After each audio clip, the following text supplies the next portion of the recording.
News viral S के YouTube channel में बहुत बहुत स्वागत है दोस्तों। आज गणित सूत्रमाला, इसमें मैंने करीब 100 से ज़्यादा वीवीआई क्वेश्चन को शामिल करके रखा हूँ, ठीक है, जो कि परीक्षा के दृष्टिकोण से काफ़ी महत्वपूर्ण होने वाला है। तो इसमें हम इसे 9 चैप्टर में डिवाइड किए हैं, बांटे हैं, और ऐसे ऐसे प्रश्न इसमें आपको मिलेगा जो परीक्षा में मुख्य रूप से पूछा जाता है, वही प्रश्न आपको मिलेगा। मैं चाहता हूं कि ये सारे प्रश्न आपके साथ शेयर करूं, इसे बना करके आपको दिखाऊं। चलिए पहला प्रश्न को देखते हैं, ठीक है। पहला प्रश्न आपके सामने में है, सिद्ध कीजिए कि √3 एक अपरमेय संख्या है, ठीक है। सिद्ध करें कि √3 क्या है, एक अपरमेय संख्या है। तो दोस्तों ऐसा प्रश्न अगर बनाने के लिए मिल जाए तो सबसे पहले आपको क्या करना है, √3 को सिद्ध करना है कि ये अपरमेय संख्या है। तो इसके विपरीत हम इसको मानते हैं, ठीक है। इसमें लिखेंगे, यदि संभव हो तो इसके विपरीत, ठीक है, हम मानते हैं, ठीक है, इसके विपरीत हम मानते हैं कि √3 क्या है, एक परमेय संख्या है, ठीक। इस कंडीशन में हमको क्या करना है, अगर अपरमेय संख्या सिद्ध करना है तो हमें इसका विपरीत मानना पड़ेगा, ठीक है, इसका उल्टा मानना पड़ेगा, ठीक। सॉरी, यहाँ पर हमें क्या करना पड़ेगा, P और Q दो पूर्णांक लेना है, ठीक है। तो जब P और Q दो पूर्णांक लेंगे, जहाँ क्या हो, P/Q बराबर होना चाहिए √3, ठीक है। क्यों? क्योंकि पहले हम कह चुके हैं कि √3 क्या है, एक परमेय संख्या है, हमें सिद्ध करना है अपरमेय। तो इसके विपरीत उल्टा हम मानते हैं कि ये परमेय संख्या है, और दो पूर्णांक P और Q लेते हैं तो P/Q बराबर √3 हो जाएगा, ठीक। जहाँ Q का मान क्या होता है, जहाँ Q का मान होगा Q बराबर नहीं सुनना, ठीक है, Q इज नॉट इक्वल 0। यहाँ Q का मान 0 नहीं होगा, मतलब कोई ना कोई अंक होना चाहिए, एक रहे दो रहे, ठीक है। ये Q का मान 0 नहीं होना चाहिए। दोस्तों यहाँ पर गौर करने वाली बात यह है कि P और Q का उभयनिष्ठ गुणनखंड कितना होगा, ये गौर कीजिए। तो यहाँ देखते हैं P और Q का उभयनिष्ठ गुणनखंड कितना है, 1 है, ठीक है। P और Q का उभयनिष्ठ गुणनखंड कितना है, 1 है। चलिए अब आगे चलते हैं, आगे देखते हैं कि क्या होता है इसका कंडीशन। सबसे पहले काम इसका क्या करना पड़ेगा, वर्क करना पड़ेगा, ठीक है। इसको वर्क करते हैं, तो वर्क करेंगे तो P² / Q² बराबर कितना हो जाएगा, 3 हो जाएगा। और इसको कोना कोनी गुना करते हैं तो P² बराबर 3Q² हो जाएगा। यानी यहाँ पर देखते हैं हम कि 3 जो है वो P² को क्या कर रहा है, को विभाजित करता है, ठीक है, विभाजित करेगा ना। यहाँ पर 3 जो है वो P² को विभाजित करेगा। यहाँ से ये हमारा एक कंडीशन हुआ। फिर इसको मानिए, अगर मानते हैं कि P बराबर 3T हो, मानते हैं P बराबर 3T हो, इसको वर्ग करेंगे फिर तो P² बराबर 9T² होगा कि नहीं। सॉरी, चलिए सवाल थोड़ा लंबा होता है। 9T², ये समीकरण हमारा 2 हुआ। यहाँ पर हम फिर क्या करना है, समीकरण 1 और 2 से हम इसको करते हैं, इसमें से मान हम उठाते हैं। P² की जगह पर हम 3Q रख सकते हैं। चलिए आपको लंबा बनाना है, चूँकि कॉपी में आप इसको एडजस्ट कर लेंगे, हम यहाँ पे बोर्ड पर बना रहे हैं।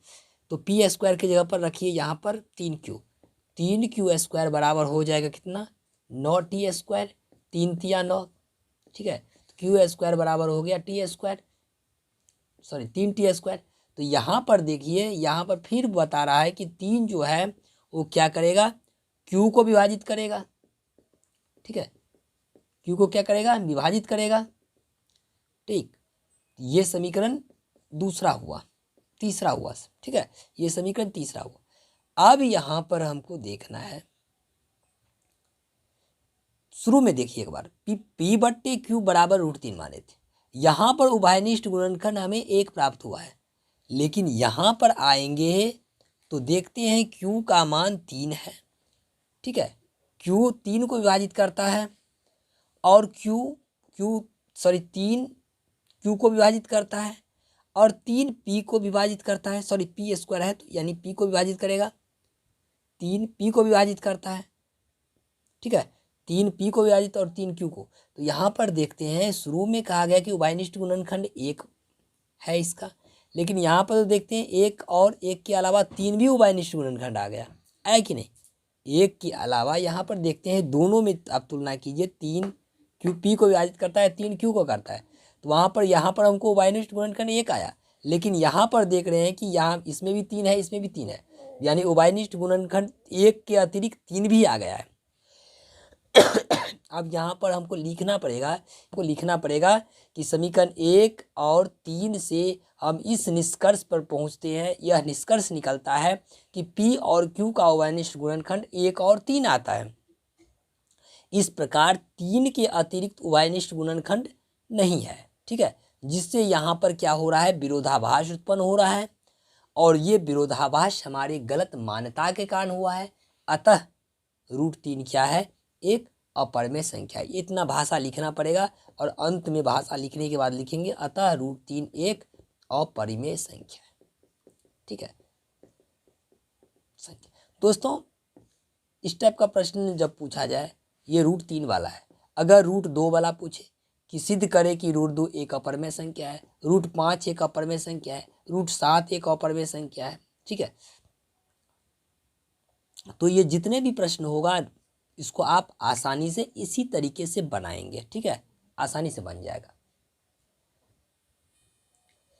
चलिए दोस्तों, दूसरा प्रश्न है, यदि बहुपद, ठीक है, 2x² - 3x + 1 के शून्यांक अल्फा और बीटा हो तो निम्नलिखित का मान ज्ञात कीजिए। इसमें पहला है अल्फा स्क्वायर जोड़ बीटा स्क्वायर, दूसरा है अल्फा बट्टे बीटा जोड़ बीटा बट्टे अल्फा। इसमें 2 प्रश्न है, इसको हल करना है। प्रश्न क्या है, 2x² - 3x + 1, ठीक है, तो इसमें क्या करना है, अल्फा जोड़ बीटा पहले निकालिए, क्या होता है -b बट्टे a, b की जगह पर कितना है -3 और सूत्र में माइनस है, इस माइनस को रखना है, और b की जगह पर -3 है बट्टे 2, यानी ये 3/2 हुआ, ठीक। अल्फा इंटू बीटा निकालेंगे तो होता है c बट्टे a, c की जगह पर 1/2, ठीक। अब पहला प्रश्न जो है उसको देखिए, पहला प्रश्न कह रहा है अल्फा स्क्वायर जोड़ बीटा स्क्वायर का मान निकालना है। तो दोस्तों आपको एक सूत्र पता होगा, ठीक है, वो है a + b का होल स्क्वायर, ठीक। बगल में देख लेते हैं, a + b का होल स्क्वायर क्या होता है, a² + 2ab + b²। ऐसे भी कह सकते हो कि a² + b² + 2ab, कह सकते हैं कि नहीं। अब इसको अल्फा बीटा पर सोचिए कि पहला वाला जो है वो अल्फा बीटा है, अल्फा बीटा इसको मान, इसको इस साइड रखिए, इसको फेंकिए इस साइड, तो a² जोड़ b² बराबर कितना हो जाएगा, a + b का होल स्क्वायर - 2ab, हुआ कि नहीं, यही होगा, ठीक। अब इसी को यहाँ पर लिखते हैं, अल्फा बीटा पर लिखिए कि अल्फा स्क्वायर जोड़ बीटा स्क्वायर बराबर कितना हो जाएगा, अल्फा प्लस बीटा का whole square -2 alpha into beta.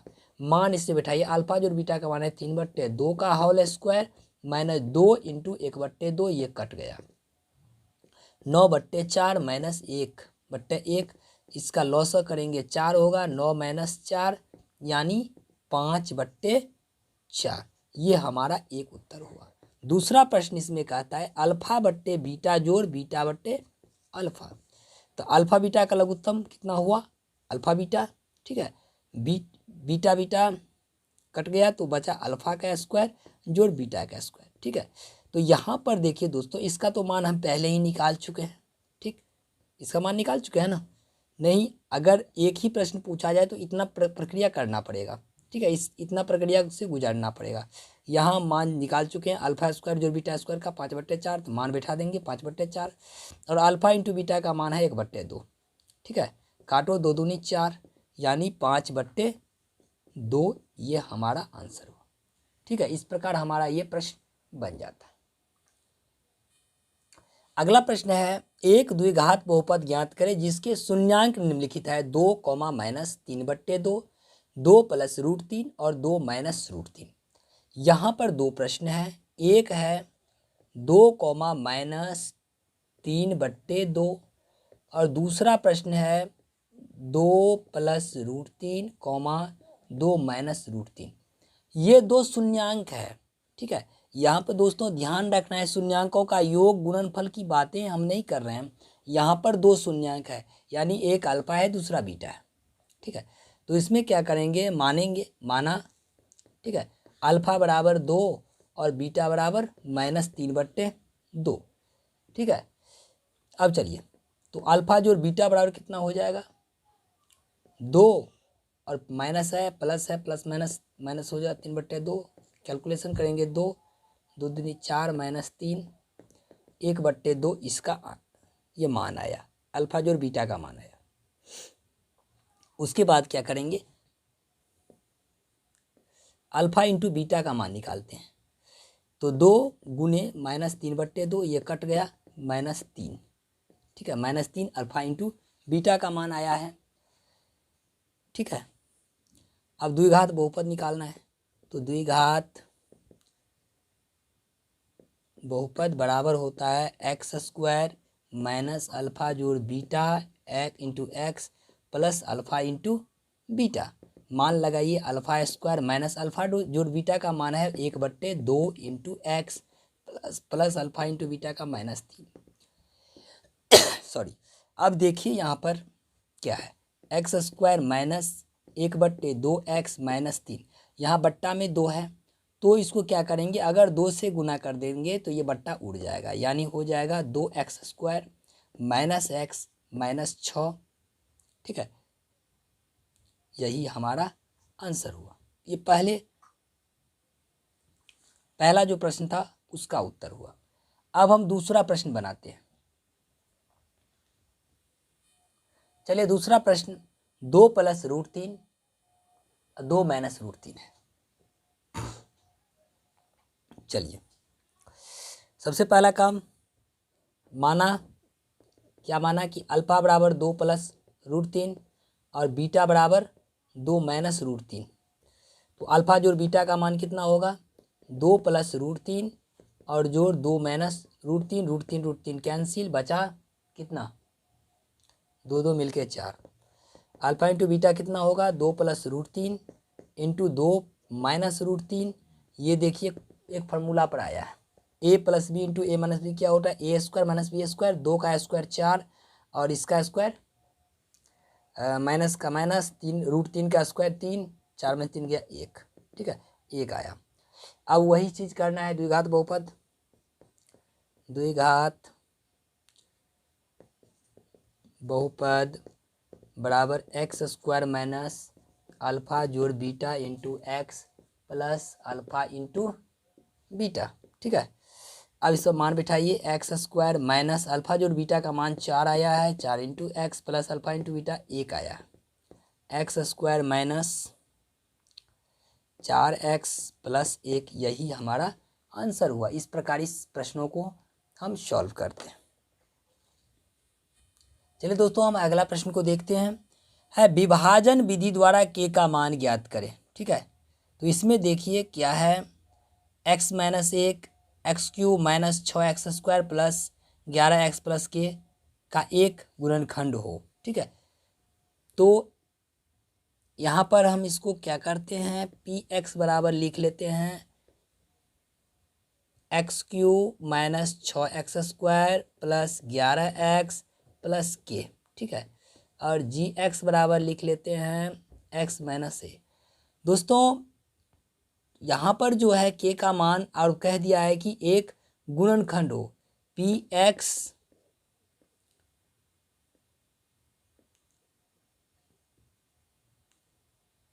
जी एक्स का गुणनखंड होगा, ठीक है। तो गुणनखंड होगा तो क्या होगा, होगा तो उस कंडीशन में पी एक्स बराबर 0 होगा तथा जी एक्स बराबर भी 0 होगा, ठीक है। तो जी एक्स यानी एक्स माइनस 1 बराबर 0 हुआ, इसीलिए एक्स बराबर कितना हुआ, 1 हुआ, ठीक है। इस x के मान को हम इसमें रख देंगे, पी एक्स वाला में रख देंगे, ठीक है। वैसे ये ऑब्जेक्टिव प्रश्न में ज़्यादा पूछा जाता है। तो चलिए एक का क्यू माइनस यहाँ पर लिख देंगे कि x का मान पी एक्स में रखने पर 1 का क्यू माइनस 6 इंटू 1 का स्क्वायर प्लस 11 इंटू 1 प्लस के इज इक्वल 0, ठीक है। चूँकि पी एक्स बराबर भी 0 होगा, दोनों 0 होगा, पी एक्स बराबर भी 0 होगा, ठीक है। 1 माइनस 6 प्लस 11 प्लस के इज इक्वल 0, ठीक है। ये हुआ 11 1 12, 12 में 6 गया 6, 6 प्लस के बराबर 0, ठीक। तो इसीलिए के बराबर कितना हुआ, -6, ठीक है। के का मान होगा -6। अगला प्रश्न है द्विघात बहुपद √3x² plus 8x -8x plus 4√3 का क्या करना है, शून्यांक ज्ञात करना है, ठीक है दोस्तों। तो इसको आप दो तरीके से ज्ञात कर सकते हैं, कि डी बराबर डी यानी विवेचक सूत्र से भी बना सकते हैं और नॉर्मल सूत्र से भी बना सकते हैं, शून्यांक ज्ञात कर सकते हैं। देखिए दोस्तों, जब शून्यांक हम ज्ञात करेंगे तो बता देंगे कि शून्यांक होगा, जब शून्यांक होता है तब क्या होता है, पी एक्स बराबर 0 होता है, यानी इतना सवाल बराबर ये हो जाएगा √3x² माइनस 8x प्लस 4√3 बराबर 0 हो जाएगा, ठीक है। अब चलिए,